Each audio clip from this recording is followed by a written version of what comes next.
So I'm working on this old crown iron for hat making.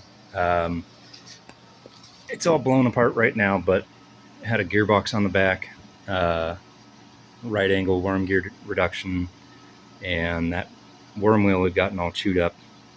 Right now I have this. This is the shaft that's normally on the front end of the machine here. This is what holds onto your hat block. Right now I'm just using it as a tool. So this worm gear in here, this drives this wheel inside the machine here, and the end of this gear, I machined it, so it's all nice and flat now, but it had been all worn down over the years, had a bunch of grooves in it, and it probably had a close to an 1/8 inch of length worn off over the years. And what that was doing, it also wore out the inside of the cast iron here where that seats. And what happened there is it was allowing the shaft to move a little bit inside the housing, and it let the worm wheel that was in the housing on the back here, let it become misaligned and chewed the teeth off of that gear. I have it right over here, so you can see there's just nothing really left of those teeth. So have a new set of gears. Yeah, here they're really worn out on this side. Have some new gears, but I wanted to make sure everything was spaced how it's supposed to be when it goes back together, so I'm not replacing it again soon.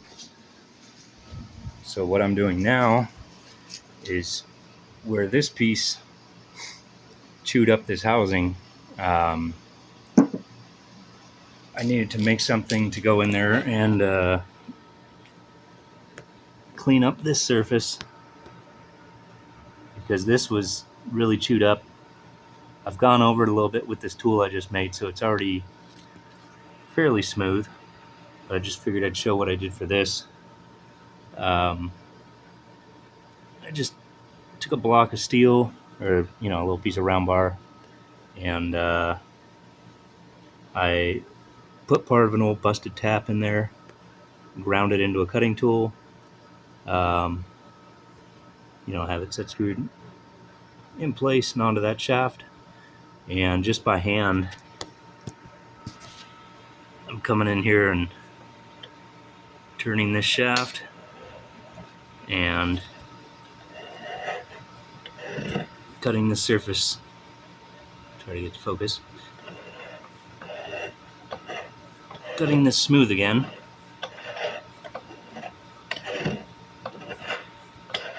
And like I say, it's taken most of it kind of had a high spot in there, so it's knocked that down. It's not cutting a whole lot right now, but honestly it's about as good as it needs to be.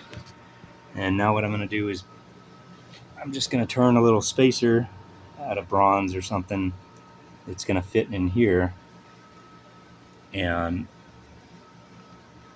this worm gear, that's what sets the spacing for this shaft when it's flipped around in the housing. That keeps it, basically this section here is captured in here, and that makes it where this shaft will stay in place. It's not going to allow the gear on the back end to walk at all. I'm also going to make a little spacer when this is flipped around, that'll also keep the back end of the gear just kind of as a little bit of insurance to make sure it's not letting the back end move around at all. Then I'm going to throw this thing all back together, get the motor back on it, and hopefully get it back over to the Arizona Hatters guys who this belongs to. That's about it. Just figured I'd show what I was up to. Thank you.